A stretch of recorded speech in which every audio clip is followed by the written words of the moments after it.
Hey folks, I'm Kelvin. Today on the menu, crazy generals who hacked history. If you're ready, let's get started.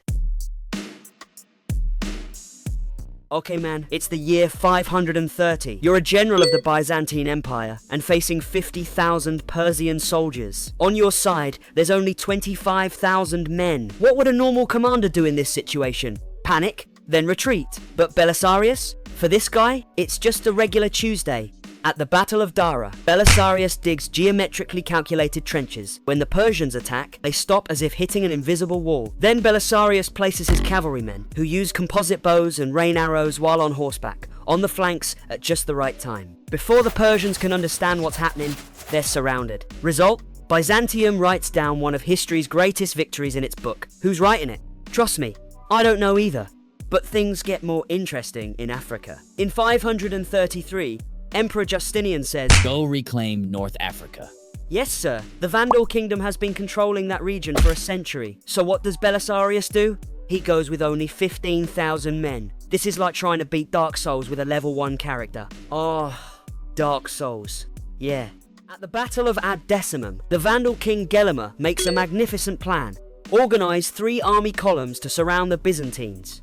But there's a problem. Clocks haven't been invented yet. Gelimer's brother Amatus attacks prematurely and unfortunately gets killed. Gelimer is so devastated for his brother that he stops the army.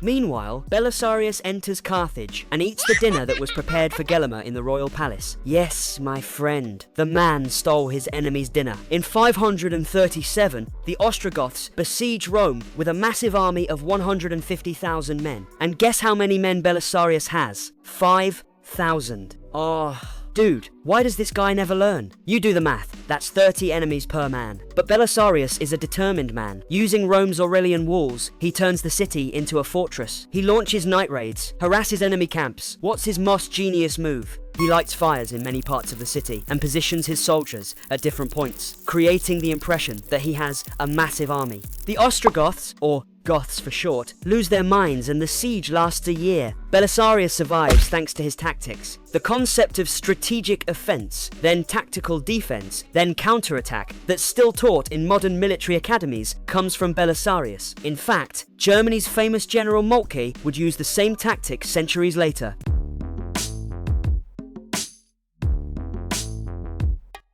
Subutai's story is so absurd that if it were in a video game, you'd criticize it as unrealistic. A blacksmith's son, an ordinary kid, joins Genghis Khan's army and becomes the commander who conquered the most territory in history, leaving Alexander and Napoleon in the dust. Subutai's tactic is simple: speed, deception, and ruthless coordination. The man could organize armies 1,000 kilometers apart in an era before GPS was invented. What? How? Of course, with spies, scouts, and a reliable intelligence network. During the 1241 invasion of Europe, Subutai literally uses his ult, a Mongol army in Poland, another Mongol army in Hungary, burying 2 major European armies in history within the same week. The Battle of Legnica and the Battle of Mohi, separated by 1 day, 1,000 kilometers apart. This is like getting MVP on 2 different maps simultaneously in a multiplayer game. I wish I could do this too. At the Battle of Mohi, the Hungarian army is defending a bridge across the river. Subutai attacks the bridge at midnight with his main force, but it's a feint. At the same time, another unit is building an emergency bridge downriver and flanking the Hungarians. By morning, the Hungarians are caught between 2 fires. Wow. But the real hacker move is coming now. When Subutai completes the encirclement, he deliberately leaves a gap for the Hungarian army to escape. Why? Because an army with hope of escape will panic and scatter. The Hungarians do exactly that. As soon as they see the fake escape route, they get happy and try to flee that way, running toward the swampy area. Now all that's left for the Mongol cavalry is to hunt them down one by one.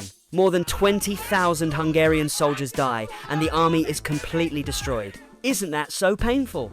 When Subutai reached his 60 seconds, he was so overweight that he couldn't ride horses anymore. So, they were transporting the man to the battlefield by cart.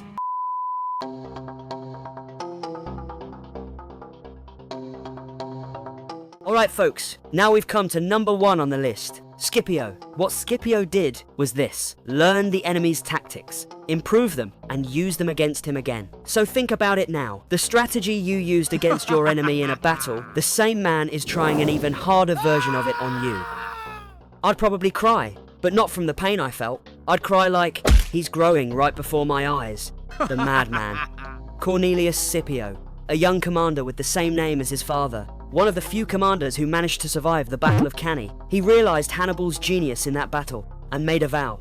I will defeat this man. However, with a sudden decision, in 213 BC, he ends his military life and enters politics. But his political adventure doesn't last very long either, because in 211 BC, his father, who was the consul of the time, and his uncle are killed in Spain by the Carthaginians. The Roman Senate wants to send reinforcements to Spain, but nobody wants to go there. But someone volunteers, Scipio. With the Roman people also choosing him, he returns to his military career at the age of 25. In Spain, Scipio starts studying the techniques Hannibal applied. What rules is this man playing the game by? Let me think. He uses feints, he does flanking. Okay, I'll do the same, but much better. In 202 BC, it's time for the Battle of Zama. Final boss fight. Hannibal versus Scipio face to face. Scipio has drawn the Numidian cavalry to his side, and Carthage no longer has cavalry superiority. Hannibal comes with 40,000 soldiers, but most are new to the job. Plus there are 80 untrained elephants. The untrained elephants attack, but Scipio is of course prepared for this. The infantry opens a corridor, and the elephants pass through these corridors and flee without damaging the Roman lines. Then, infantry battle, cavalry battle, nothing works. Hannibal gets angry. I make the rules of the game. But he doesn't know that Scipio has already turned those rules upside down. The Numidian cavalry does the return trick, just like at Cannae, but this time in the Romans' favour. They plant the final dagger from behind the Carthaginian infantry. Yes, my friend, double envelopment. Hannibal's own tactic is being used against him. 20,000 Carthaginians are trapped and die there. Most of the rest are taken prisoner. Upon this, Scipio receives the title Africanus. Hannibal, in 183 BC, says, rather than the Romans taking me, I'd rather die myself, and leaves us by drinking the poison in his ring. Alright folks, in my opinion, what Scipio did is the smartest hacker move. Follow the meta, adapt, and counterplay. If you also want to be in history books like these guys, hit like on this video. Because for the algorithm lords sitting at their screens with their chips browsing channels to recommend us, this is very important. Anyway folks, take care of yourselves until the next unfunny video, and don't forget to see me in your dreams.